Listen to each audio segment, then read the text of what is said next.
हरिः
गुरुर्ब्रह्मा गुरुर्विष्णुः गुरुर्देवो महेश्वरः गुरुः साक्षात् परं ब्रह्म तस्मै श्री गुरवे नमः।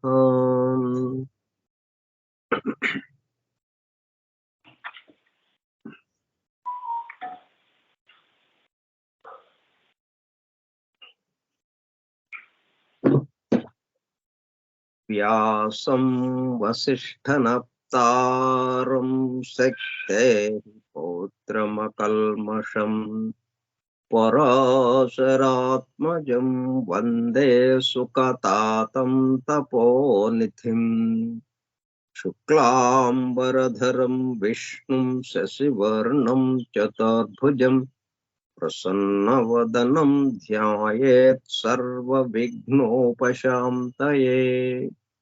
अगज आनन पद्मार्कं गजाननमहर्निशम् अनेकदं तं भक्तानाम् एकदन्तमुपास्महे।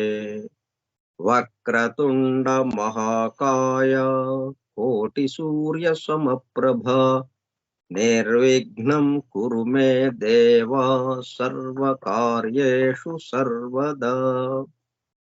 सरस्वती नमस्तुभ्यं वरदे कामरूपिणी विद्यारम्भं करिष्यामि सिद्धिर्भवतु मे सदा।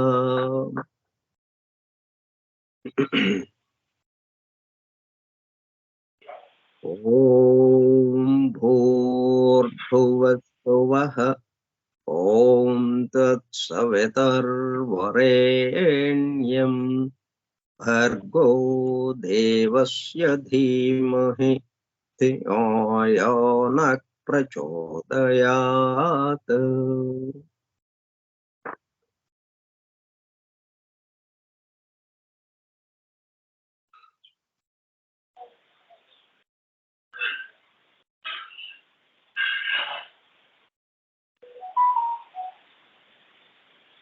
వాసుదేవ భోగి కనుమ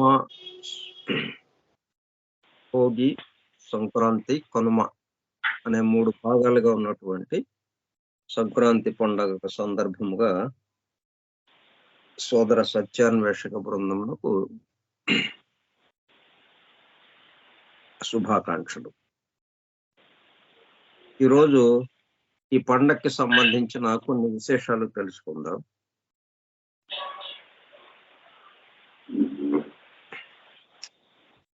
మన భారతీయుల పండుగలు చాలా విశేషాలతో కూడుకుని ఉంటుంది.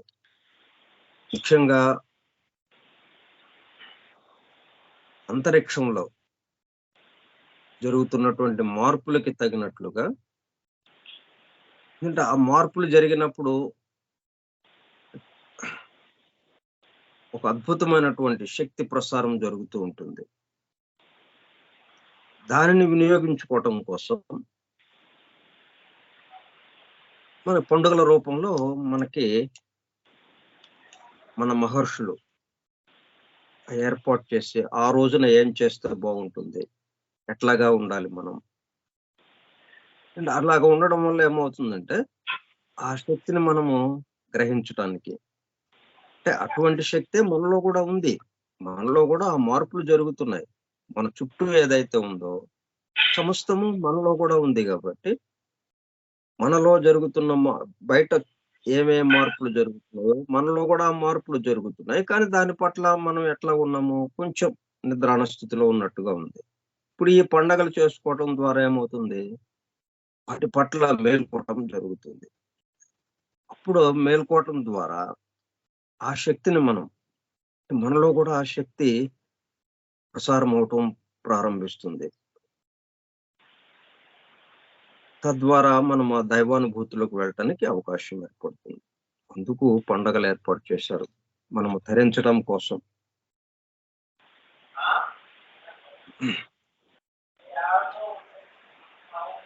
శ్రీ సూర్యనారాయణ.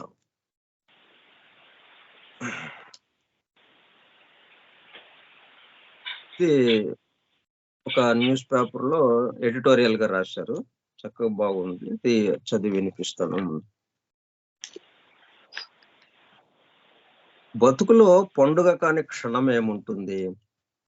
జీవితాన్ని కేవలం జీవించడం కాదు, ఉత్సవీకరించుకోమని చెబుతుంది ఒక సూక్తి.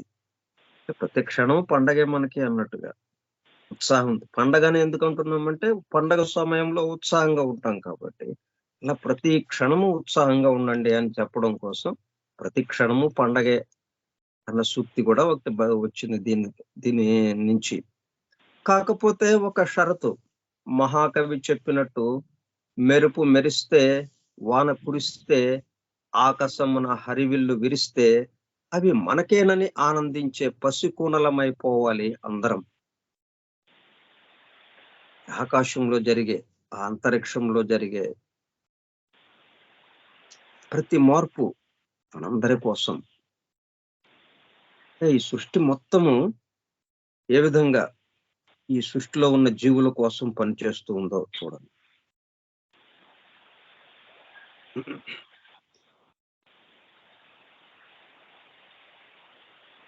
జీవితం అనుక్షణ ఉత్సవ భరితమే అయినా ప్రకృతిలో మారే ప్రతి ఋతువు, కాలం వెంబడి మనిషి వేసే ప్రతి కీలకమైన అడుగు పెద్ద పండగ అవుతుంది. ధనురాశి నుంచి మకర రాశిలోకి సూర్యుడి సంక్రమణాన్ని సంకేతించే అలాంటి పెద్ద పండుగే సంక్రాంతి.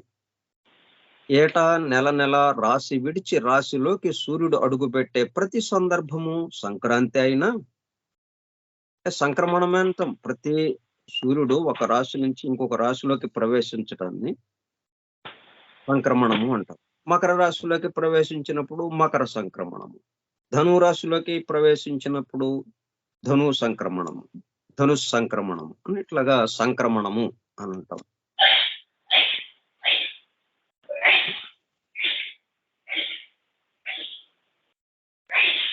విజయలక్ష్మి గారు మ్యూట్ సౌండ్ ఆఫ్ చేయపోయారా మైకు?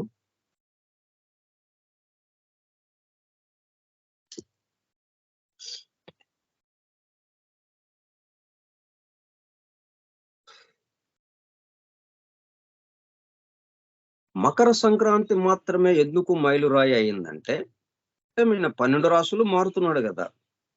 12 రాసులు మారినప్పటికీ ఈ మకర రాశిలోకి మారినప్పుడు మాత్రమే, మకర రాశిలోకి ప్రవేశించినప్పుడు మాత్రమే అది ఒక పెద్ద పండగ అయిపోయింది మనకి.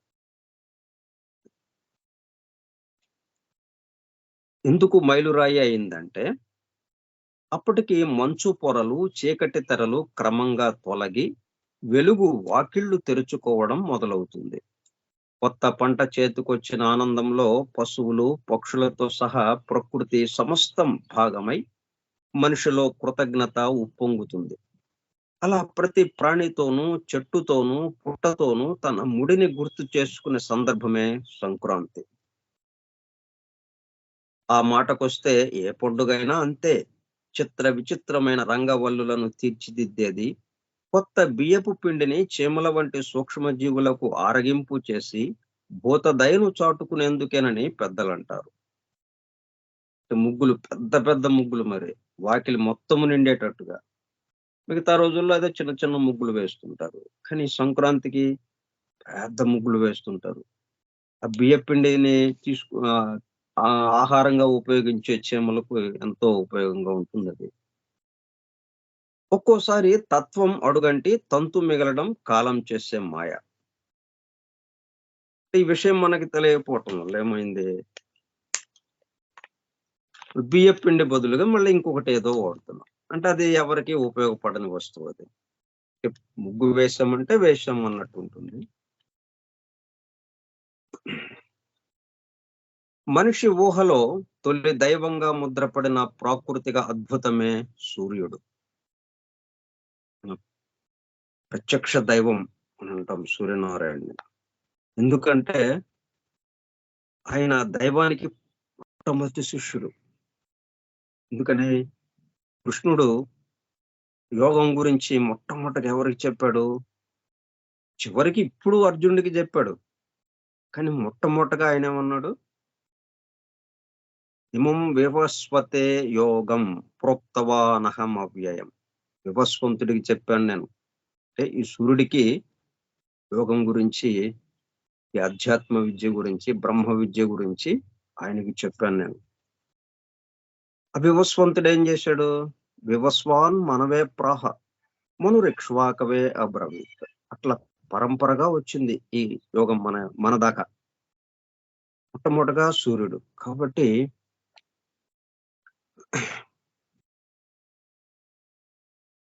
తొలి దైవముగా ముద్రపడిన ప్రాకృతిక అద్భుతమే సూర్యుడు. నేరుగా దైవముతో సంబంధం ఉన్నవాడు అన్నట్టుగా. పరోక్ష దేవతలకు భిన్నంగా ఆయన ప్రత్యక్ష దైవం. అందుకే సర్వసాక్షి, కర్మసాక్షి సహా ఆయన చుట్టూ ఎన్నో కల్పనలు. దేవతల్లో పెద్దాయన ఆయనే. ప్రపంచమంతటా తొలి కొలుపులు అందుకున్నవాడిగా ఆయన వైశ్వక దైవం.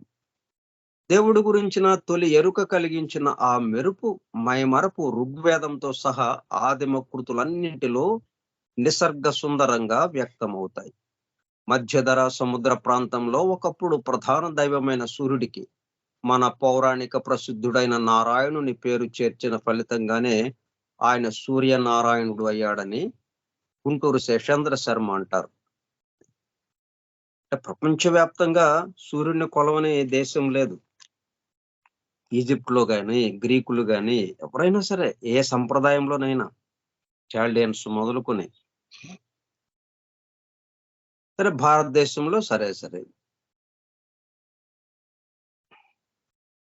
ఒకప్పుడు పశ్చిమాసియాలో మిత్ర ఆరాధన పేరుతో వర్ధిల్లిన సూర్యారాధన ప్రభావం ఇతర మతాలపై ఎలా పడిందో అత్యంత ఆశ్చర్యకరంగా వివరిస్తాడు జీజేఎం ఫ్రేజర్ తన గోల్డెన్ బౌ అనే బృహద్ రచనలో. మన శ్రీరామచంద్రుడే కాక ఒకనాటి పశ్చిమాసియా రాజులు, పర్షియన్ చక్రవర్తులు కూడా తమను సూర్యుడితో ముడిపెట్టుకున్నారు. ఆదిత్య హృదయోపదేశం పొందిన తర్వాతే రాముడు రావణుణ్ణి జయించగలిగాడని రామాయణం ఉంటుంది. సంక్రాంతిని, సూర్యుని లోతుగా తడిమిన కొద్దీ ఇంకా ఎన్నెన్ని విశేషాలు.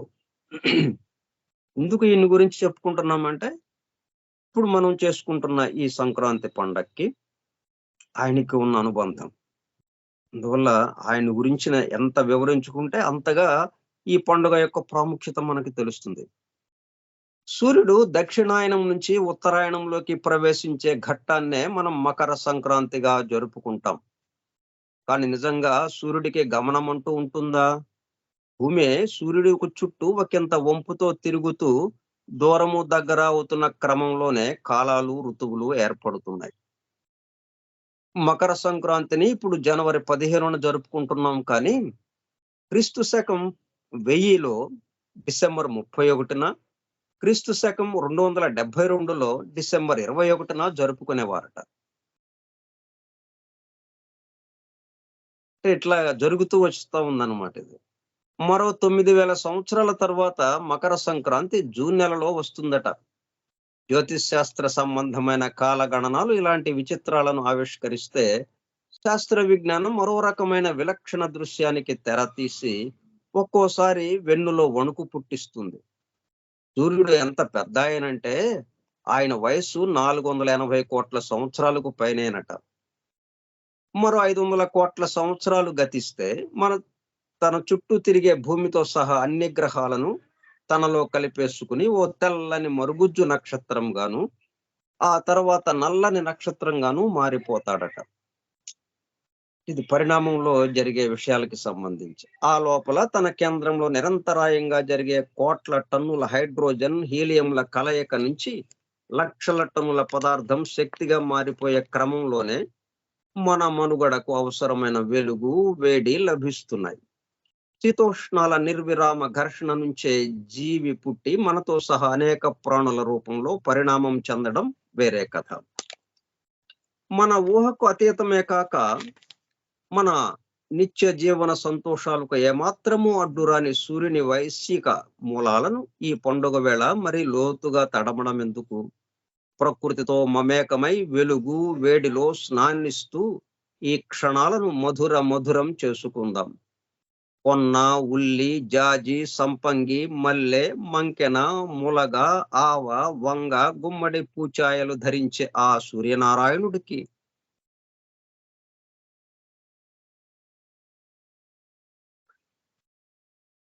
నోరారా మేలుకొలుపు పాడుకుందాం.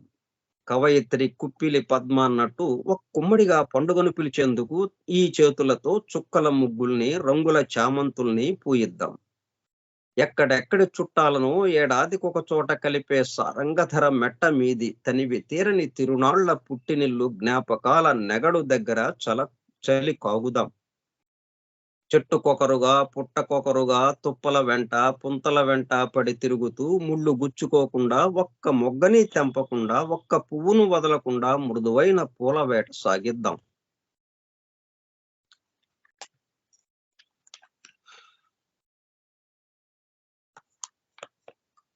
ఇలాగ ఇంకా ఒక విశేషం ఏంటంటే, సూర్యుడు నెల నెల ఒక రాశి దాటి మరొక రాశిలోకి సంక్రమిస్తూనే ఉంటాడు. కానీ ఆయన మకర రాశిలో ప్రవేశించే సమయానికి ఉన్న ఆధ్యాత్మిక, భౌగోళిక, ఆర్థిక పరమైన ప్రాముఖ్యాలు మరే ఇతర సంక్రమణానికి వర్తించవు. మకరంలో ప్రవేశించిన సూర్యుడు 6 నెలల పాటు అంటే జనవరి, జూలై ఉత్తర దిశగా ప్రయాణం చేస్తాడు. ఆ ఉత్తరాయణంలో మనకు దగ్గరవుతాడు. చలి తగ్గి వెచ్చదనం క్రమంగా పెరుగుతుంది. తరువాతి 6 నెలలు జూలై, జనవరి ఆయన దక్షిణంగా వెళతాడు. క్రమంగా మనకు వేడిమి తగ్గి చలి పెరిగిపోతుంది.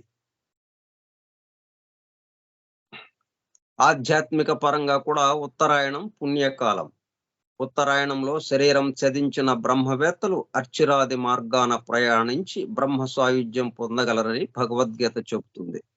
ఇక ఆర్థిక పరంగా చూస్తే మకర సంక్రాంతి కాలానికి మన ప్రాంతాల కర్షకులకు ధాన్య సంపద చేతికందుతుంది. ప్రజలు కొంత తృప్తిగా ఉంటారు.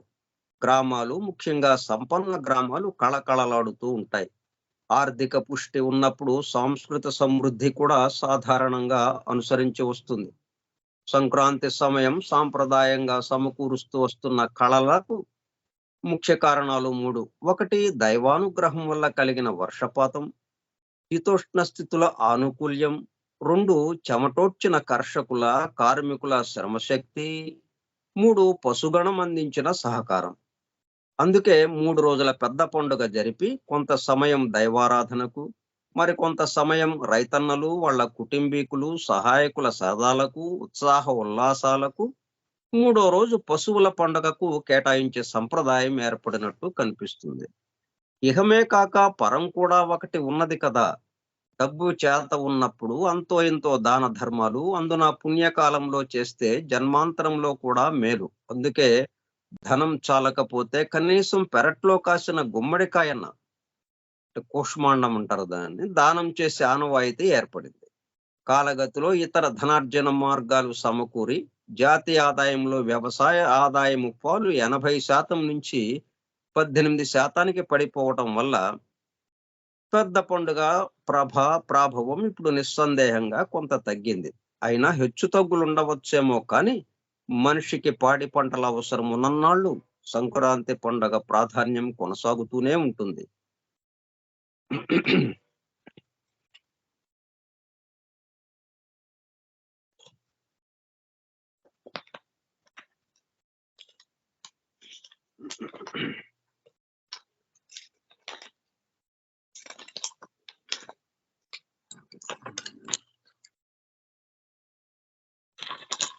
ఇంకా కొన్ని విశేషాలు తెలుసుకున్నాం దీంట్లో.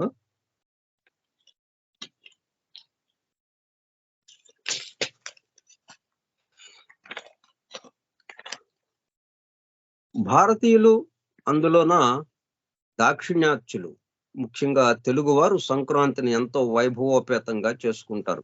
మన భారతదేశం చాలా ప్రాంతాల్లో ఈ పండుగ ఉంది.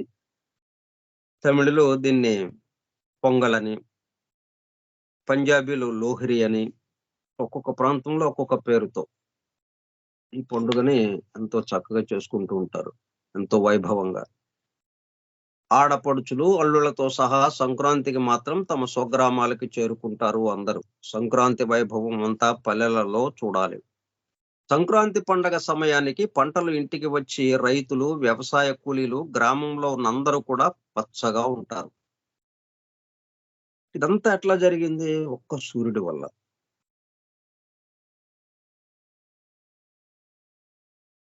ప్రకృతి కూడా పచ్చగా, కంటికి ఇంపుగా, ఆహ్లాదకరంగా ఉంటుంది.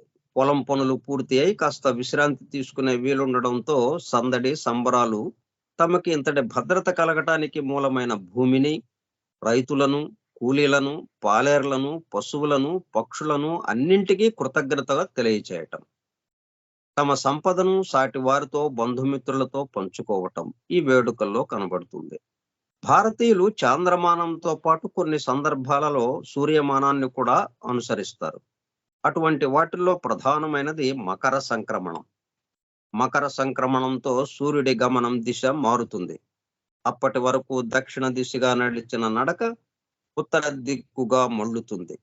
అందుకే ఆ రోజు నుండి 6 నెలలు ఉత్తరాయణం అంటారు. అప్పటికి 6 నెలల నుండి దక్షిణాయనం. ఈ పుణ్య సమయంలో చేయవలసిన విధులు కూడా ఉన్నాయి. వాటన్నింటినీ సంక్రాంతి సంబరాల్లో మేళవించటం జరిగింది.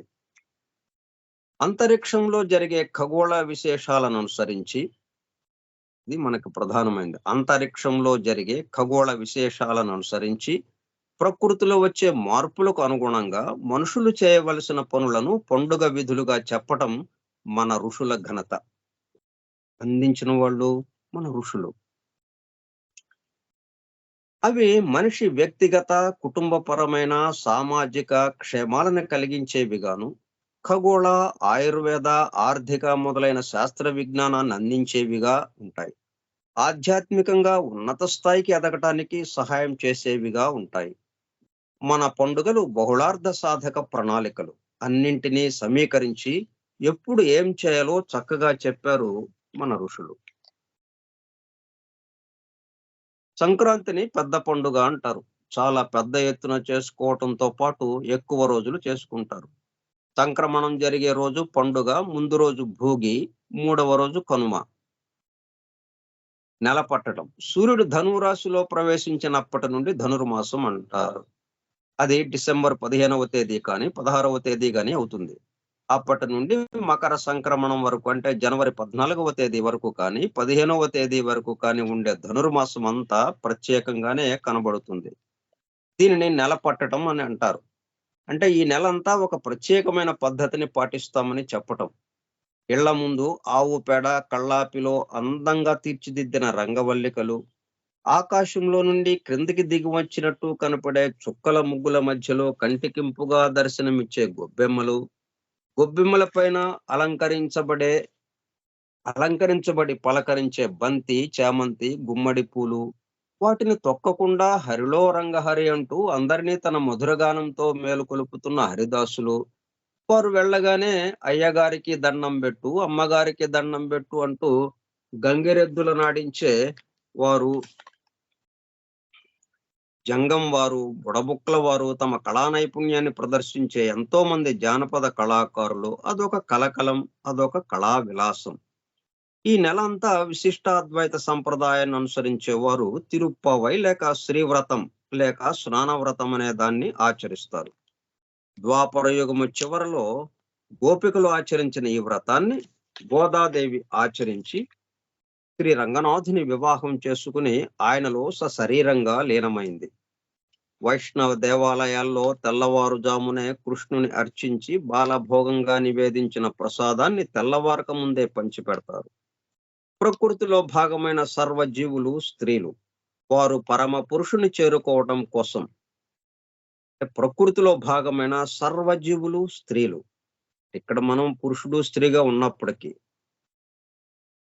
పురుషుడు ఒక్కడే, ఆ దైవము.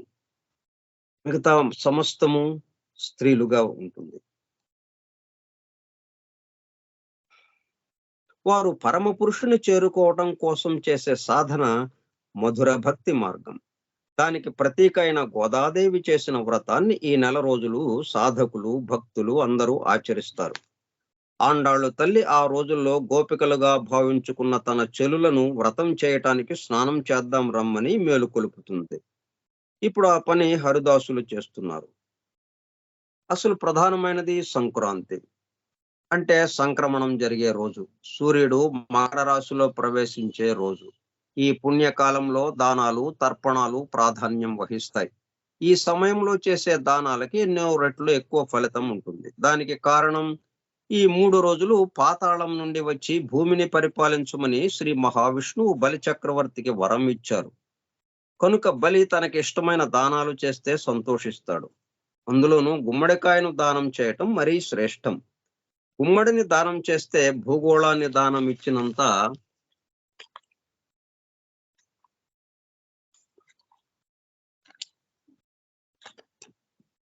ఫలితం. మకర రాశిలో ఉండే శ్రవణ నక్షత్రానికి అధిపతి అయిన శని శాంతించడానికి నువ్వుల దానం చేయటం శ్రేయస్కరం. వస్త్రదానం, పెరుగు దానంతో పాటు ఏ దానాలు చేసినా మంచిదే. భోగి నాడు ఏ కారణంగానైనా పేరంటం చేయని వారు ఈ రోజు చేస్తారు. అసలు 3 రోజులు పేరంటం చేసేవారు ఉన్నారు. దక్షిణాయనం పూర్తయి పితృదేవతలు తమ స్థానాలకు వెడితే మళ్ళీ 6 నెలల వరకు రారు కనుక వారికి కృతజ్ఞతాపూర్వకంగా తర్పణాలు ఇస్తారు. కొంతమంది కనుమ నాడు తర్పణాలు ఇస్తారు. కనుము తమ ఇంటికి పంట వచ్చి ఆనందంగా ఉండటానికి కారణభూతమైన భూదేవికి, రైతులకి, పాలేర్లకి, పశువులకి కూడా తమ కృతజ్ఞతలను తెలియచేయటం ఈ పండుగలోని ప్రతి అంశంలోనూ కనబడుతుంది.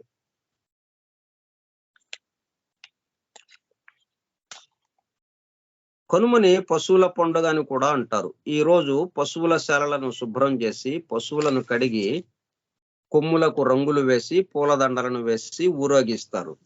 వాటిని పోటీలు పెడతారు. వాటికి ఎడ్లకి పరుగు పందాలు, గొర్రె పొట్టేళ్ల పోటీలు, కోడి పందాలు మొదలైనవి నిర్వహిస్తారు.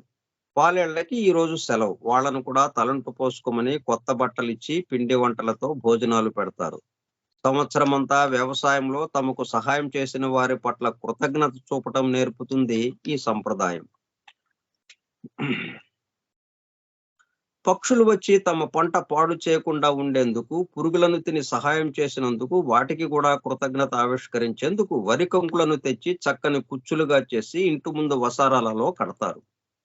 కొన్ని ప్రాంతాల్లో ఇప్పటికీ కనుమ నాడు గుడిలో వరి కంకుల గుత్తులను కట్టే సంప్రదాయంగా కొనసాగుతుంది. కనుమనాడు కాకైనా కదలదు, కనుమనాడు కాకైనా మునుగుతుంది అనే సామెతలో కనుమకి పితృదేవతలకు ఉన్న సంబంధాన్ని సూచిస్తాయి. ఒక పండుగ, అందులోనూ ప్రధానమైన పండుగను చేసుకోవడంలో ఎన్ని అంశాలను మిళితం చేసి వినోదాన్ని, విజ్ఞానాన్ని, వికాసాన్ని పెంపొందించే విధంగా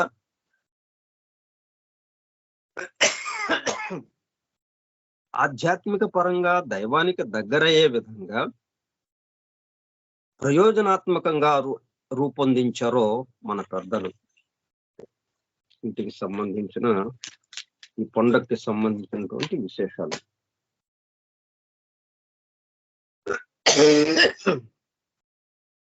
కాబట్టి ఈ రోజుకి మనం ఈ కార్యక్రమాన్ని ముగించుకుని రేపు ఈ సీక్రెట్ డాక్టర్లోకి వెళ్దాం. ఇంకా పండగ ఉత్సాహంలో ఉన్నారు కాబట్టి